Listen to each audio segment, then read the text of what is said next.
On m'a demandé ce soir que je prêche sur vivre au-dessus du naturel.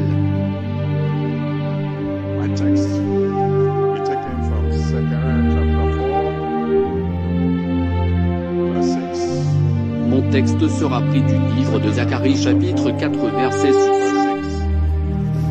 Zacharie chapitre 4 verset 6.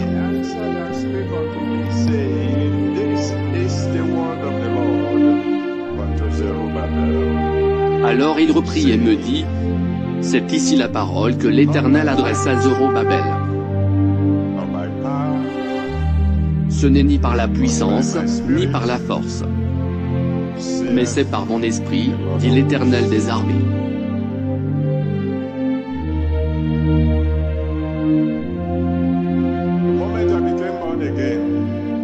Au moment où je devins un chrétien né de nouveau,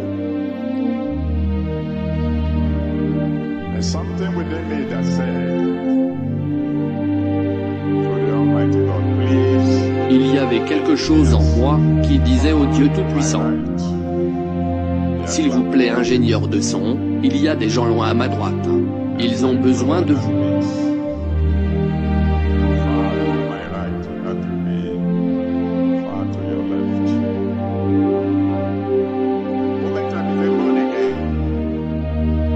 Au moment où je suis devenu un chrétien né de nouveau, il y avait une faim en moi.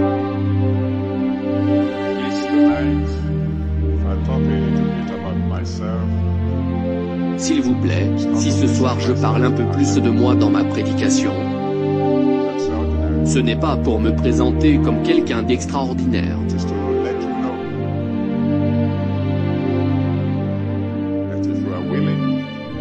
C'est pour vous faire savoir que si vous avez un esprit bien disposé et obéissant, vous mangerez les meilleurs fruits du pays.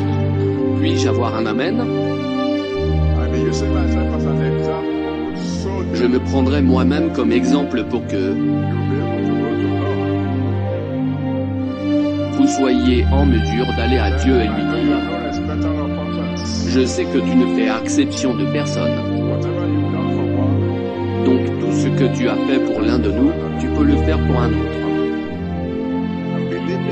Et j'ai cette foi en Dieu pour quelqu'un qui est ici ce soir. Avant que le soleil ne se lève, tu chanteras une nouvelle chanson.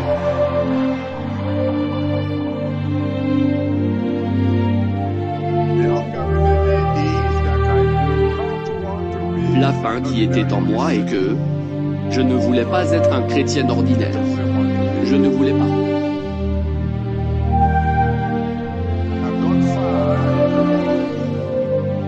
Je suis allé loin dans le monde, sur le plan académique, comme je vous ai dit hier.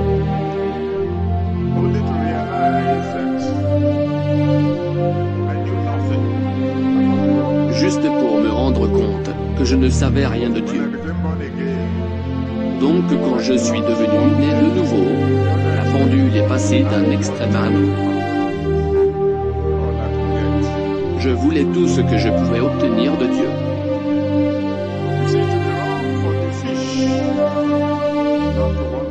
Vous voyez, il serait malheureux pour le poisson de ne pas vouloir nager. Être un poisson étrange qui ne veut pas vouloir nager. Il serait malheureux pour un oiseau de ne pas vouloir voler.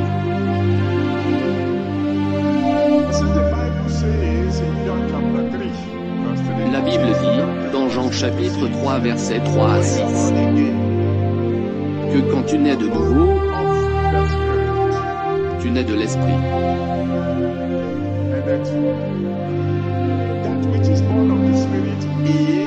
Et que ce qui naît de l'esprit est esprit. Je trouve que ce serait très malheureux pour une personne née de l'esprit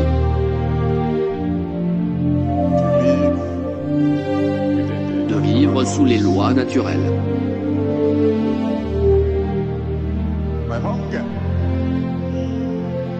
Ma faim pour Dieu, pour les choses de Dieu, pour la puissance de Dieu, pour la capacité que Dieu peut donner.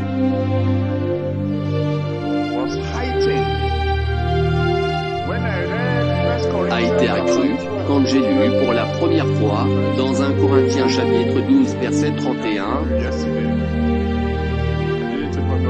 Comme je vous ai dit hier, je ne savais même pas qu'il y avait quelque chose qu'on appelle Corinthiens.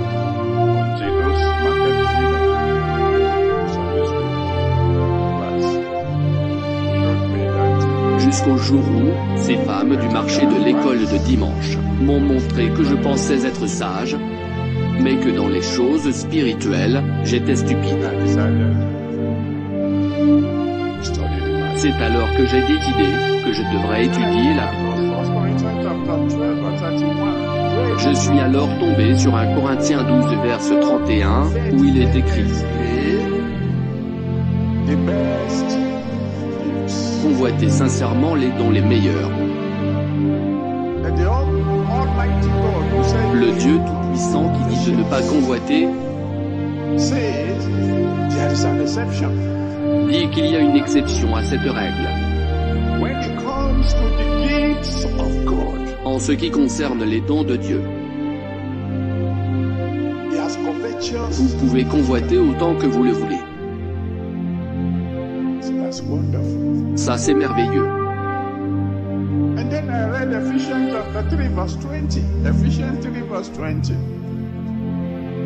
Et puis j'ai lu dans Éphésiens chapitre 3 verset 20 que Dieu est capable de faire infiniment et abondamment, au-delà de tout ce que je demande ou pense. J'ai dit c'est bien.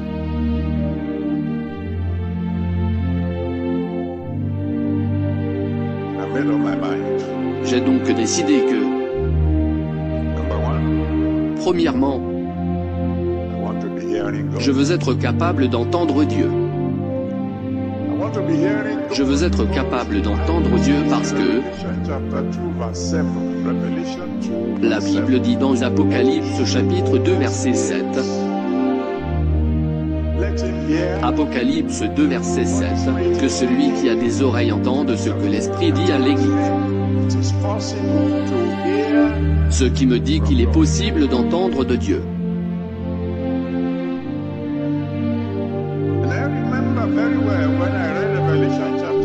Et je me souviens très bien, quand j'ai lu Apocalypse chapitre 1, versets 9 à 10.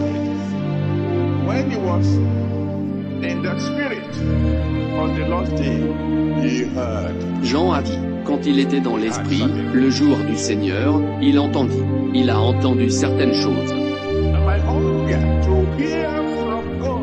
Et ma faim d'entendre de Dieu est venue à la suite d'une expérience. Je venais juste d'être né de nouveau et un ami m'a emmené à une réunion des chrétiens à l'université de Lagos où j'étais enseignant. Et nous chantions des chansons que la plupart je ne connaissais pas. Parce que j'étais un nouveau chrétien. J'entendais juste des chœurs. Merci à Dieu qu'on puisse faire des bruits de joie. Mais après beaucoup de chants et d'adoration, brusquement il y avait un silence.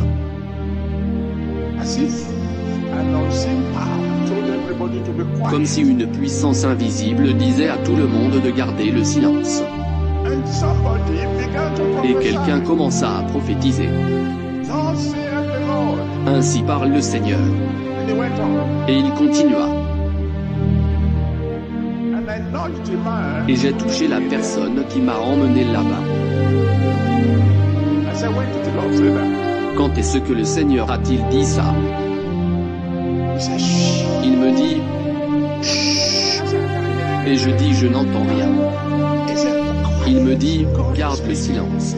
Dieu est en train de parler. Dieu est en train de parler? Et seulement une seule personne entend? Et je n'ai rien entendu?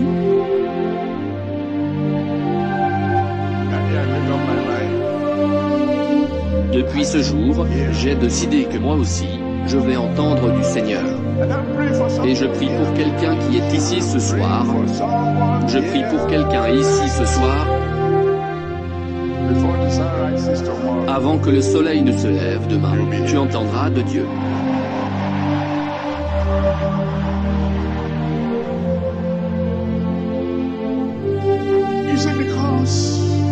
Parce que vous voyez, comment je peux être un enfant de Dieu et ne pas être capable d'entendre sa voix.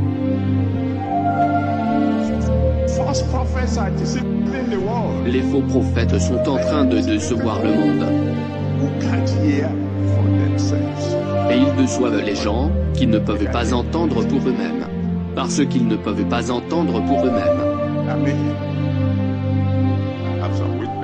J'ai des témoins ici. Il y a quelques années, nous sommes allés en Amérique pour une convention. Et alors que le programme était en cours, quelqu'un s'est levé et a commencé à prophétiser. J'ai dit à ceux qui étaient avec moi, ne lui prêtez aucune attention. Ce n'est pas Dieu qui est en train de parler. Pourquoi? Parce que je peux entendre Dieu moi-même. Parce que celui qui peut entendre de Dieu ne peut pas être trompé par n'importe quel faux prophète. Quand quelqu'un se lève et dit ainsi parle le Seigneur, bien avant même qu'il ne finisse, Dieu dira, je ne lui ai pas dit ça. Je prie une fois de plus pour quelqu'un. Pas pour tout le monde, pour quelqu'un qui est ici ce soir. Avant que le soleil ne se lève demain, tu commenceras à entendre de Dieu. Amen.